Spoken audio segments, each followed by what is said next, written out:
എല്ലാവർക്കും നമസ്കാരം. നമുക്കറിയാം പേരൻറ്റിങ് എന്ന് പറയുമ്പോൾ നമ്മൾ തന്നെ ആലോചിക്കുന്ന അതിനെ നമ്മളെങ്ങനെ എത്രയും കറക്റ്റായിട്ട് കുട്ടികളെ വളർത്താം, അല്ലെങ്കിൽ എങ്ങനെ നമ്മളൊക്കെ കൂടുതൽ ചിട്ടയോടെ കുട്ടികളെ കൊണ്ടുപോരാം എന്ന് ആലോചിക്കുമ്പോൾ തന്നെ എല്ലാ പേരൻറ്റിൻ്റെയും മനസ്സിലേക്ക് വരുന്നൊരു കാര്യമാണ് പെർഫെക്ഷനിസം. നമ്മളിൽ പലർക്കും ഈ പെർഫെക്റ്റ് പേരൻ്റ് ആകണം എന്നൊരു സമ്മർദ്ദം എപ്പോഴും നമ്മളുടെയൊക്കെ മനസ്സിലുണ്ടാവും അല്ലേ. ഞാൻ ബെസ്റ്റ് അമ്മയായിരിക്കണം, അല്ലെങ്കിൽ ഞാനൊരു ബെസ്റ്റ് പേരൻ്റ് ആയിരിക്കണം. അത് നമ്മളങ്ങനെ കുട്ടികളെ വളർത്തുമ്പോൾ എല്ലാം ശരിയാകണം എന്നൊരു തോന്നൽ പലപ്പോഴും നമ്മൾ കുട്ടികളെ മനസ്സിലാക്കാതെ അവരിലേക്ക് നമ്മൾ പകർന്നു കൊടുക്കാം. പക്ഷേ എല്ലാം ശരിയാകും എന്ന് കുട്ടികൾക്ക് നമുക്കൊരു സമ്മർദ്ദം അല്ലെങ്കിൽ സ്വയം സംശയവും ഉണ്ടാക്കാവുന്ന ഒരു സംഭവമാണ്. അപ്പോൾ അതിനാൽ കൂടുതൽ പ്രേരണയായി മാറാതെ അല്ലെങ്കിൽ ബാധ്യതയായി മാറാതെ തന്നെ നമ്മൾക്ക് അത് അവരിലെ ആ ഒരു പെർഫെക്റ്റ് ആക്കുക എന്നുള്ളൊരു സംഭവം നമുക്ക് അവരിലേക്ക് ട്രാൻസ്ഫർ ചെയ്ത് കൊടുക്കാനായിട്ട് സാധിക്കും. അപ്പം ഇന്ന് ഞാൻ നിങ്ങളോട് അങ്ങനെ ഒരു അമ്മയുടെ മകളുടെയും തമ്മിലുള്ള ഒരു കഥയെക്കുറിച്ചാണ് പറയുന്നത്. അപ്പോൾ അമ്മ ഒരു ഉയർന്ന ഉദ്യോഗസ്ഥയാണ്. അവർക്ക് ഒരു മകളേ ഉള്ളൂ.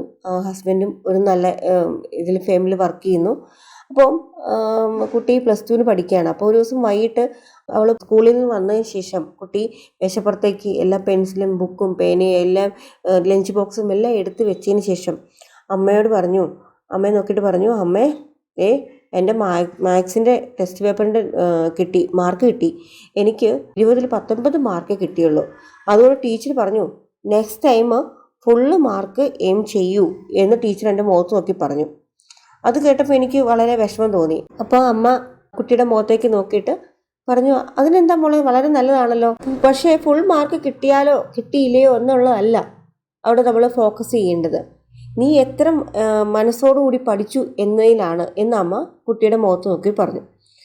അപ്പോൾ കുട്ടി വളരെ വിഷമത്തോടെ അമ്മയോട് പറഞ്ഞു, പക്ഷെ അമ്മ ഫുൾ മാർക്ക് കിട്ടിയാൽ എനിക്ക് എല്ലാവർക്കും സന്തോഷമായേനെ, ടീച്ചറിന് സന്തോഷമായേനെ, നിങ്ങൾക്ക് സന്തോഷമായേനെ, എനിക്കും ഒരു സംതൃപ്തി കിട്ടിയേനെ എന്ന് പറഞ്ഞു. അപ്പോൾ വീണ്ടും അവ ചിരിച്ചോണ്ട് പറഞ്ഞു, പക്ഷേ ഫുൾ മാർക്ക് കിട്ടിയ സന്തോഷം, പക്ഷേ അങ്ങനെയല്ല, മിസ്റ്റേക്ക് ഉണ്ടെങ്കിൽ മാത്രമാണ് അത് നമുക്ക് വളരാനായിട്ട് സഹായിക്കുകയുള്ളൂ. എല്ലാവരും മിസ്റ്റേക്ക് മാറ്റി വളർന്നു വരുന്നവരാണ്. അപ്പോൾ നീ ഇന്നലെ എൻ്റെ കാര്യം ശ്രദ്ധിച്ചായിരുന്നു? ഇന്നലെ കിച്ചണിൽ ഞാൻ ഇന്നലെ എല്ലാവർക്കും കേക്ക് ഉണ്ടാക്കി തന്നില്ലേ? എല്ലാവരും വളരെ സന്തോഷത്തോടെ കഴിച്ചു അല്ലേ? പക്ഷേ അതിൽ അമ്മയ്ക്ക് ഒരു മിസ്റ്റേക്ക് പറ്റിയിരുന്നു. എന്താണെന്ന് വെച്ചാൽ ഇന്നലെ ബേക്ക് ചെയ്ത് കഴിഞ്ഞ് കഴിഞ്ഞപ്പോൾ ഞാൻ എടുത്തു കഴിഞ്ഞപ്പോൾ അത് ഞാൻ ഉദ്ദേശിച്ച ഷേപ്പിലല്ല, അതിന് ഷേപ്പ് തെറ്റിപ്പോയി. അപ്പം എൻ്റെ മനസ്സിലൊരു വിഷമം തോന്നി. അയ്യോ, ഞാൻ ഈ ഒരു രീതിയിലല്ലല്ലോ ഇത് ബേക്ക് ചെയ്യാൻ ഉദ്ദേശിച്ചത്. പെട്ടെന്ന് എൻ്റെ മനസ്സിലൊരു ചിന്ത വന്നു, രുചിയിൽ പ്രശ്നമൊന്നുമില്ല, അപ്പം ഷേപ്പിൽ എന്താ കാര്യം അല്ലേ? പെർഫെക്റ്റ് ആയില്ല, ഓക്കെ. പക്ഷെ ഞാൻ എന്ത് ചെയ്തു, അതെല്ലാവർക്കും അത് സ്ലൈസ് ചെയ്തിട്ട് ഞാൻ എല്ലാവർക്കും കഴിക്കാനായിട്ട് കൊടുത്തു. എല്ലാവരും വളരെ സന്തോഷത്തോടെ കഴിച്ചു.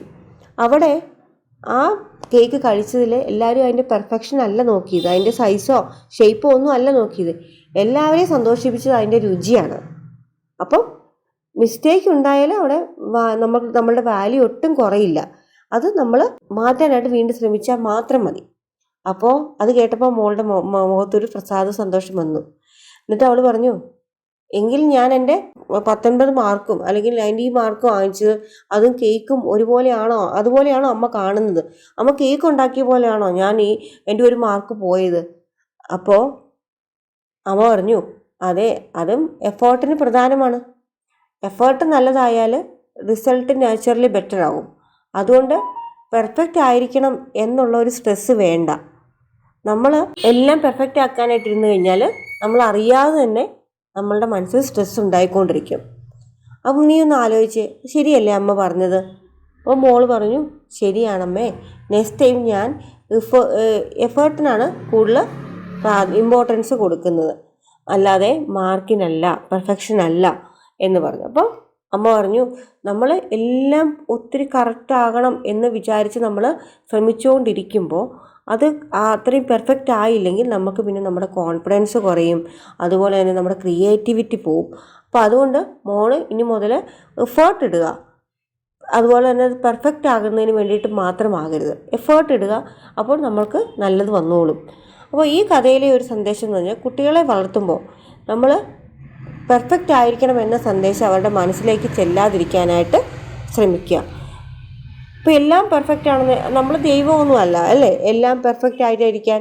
അപ്പോൾ നമ്മൾ try your best, mistake are part of learning എന്നുള്ള ഒരു മൈൻഡ് സെറ്റിൽ കുട്ടികളെ വളർത്തുക.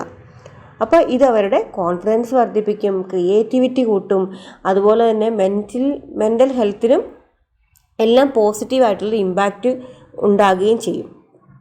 അപ്പോൾ നമ്മൾ പേരൻറ്റിങ് എന്ന് വിചാരിക്കുമ്പോൾ പലരുടെയും മനസ്സിലേക്ക് ഓടി വരുന്നത് പെർഫെക്ഷനാണ്. അങ്ങനെയല്ല, നമ്മൾ ഇഫേർട്ട് ഇടാനാണ് കുട്ടികളെ പരിശീലിപ്പിക്കേണ്ടത്, അല്ല പെർഫെക്റ്റ് ആകാനല്ല. എത്രമാത്രം ഇഫേർട്ട് ഇട്ടോ അത് എത്രമാത്രം ഇമ്പാക്റ്റ് ഉണ്ടാക്കി എന്ന് നോക്കിയിട്ട് അവരെ പ്രോത്സാഹിപ്പിക്കുകയാണ് ചെയ്യേണ്ടത്. അല്ലാതെ നമ്മൾ അറിയാതെ തന്നെ കുട്ടികളെ വളർത്തുമ്പോൾ എല്ലാം ശരിയാക്കണം എന്നൊരു തോന്നൽ നമ്മൾ പോലും അവരുടെ മനസ്സിലേക്ക് ഇൻജെക്റ്റ് ചെയ്യുമ്പോൾ അത് സമ്മർദ്ദം കൂട്ടും, അതുപോലെ സംശയമുണ്ടാക്കാം. അപ്പോൾ അത് ഒരു പ്രേരണയായിട്ട് മാറാതെ തന്നെ ഈ അമ്മയെപ്പോലെ നമ്മൾ പതുക്കെ കുട്ടികളെ മനസ്സിലാക്കി കൊടുത്ത് അവരെ കൂടെ നിർത്തി പഠിപ്പിക്കാനായിട്ട് ശ്രമിക്കുക. അപ്പോൾ ഇന്നത്തെ വീഡിയോ നിങ്ങൾക്ക് ഏതെങ്കിലും തരത്തിൽ പ്രയോജനപ്പെട്ടിട്ടുണ്ടെങ്കിൽ ലൈക്ക് ചെയ്യുക, ഷെയർ ചെയ്യുക. അടുത്തൊരു ഫലപ്രദമായിട്ടുള്ള വീഡിയോയുമായിട്ട് നമുക്ക് വീണ്ടും കാണാം.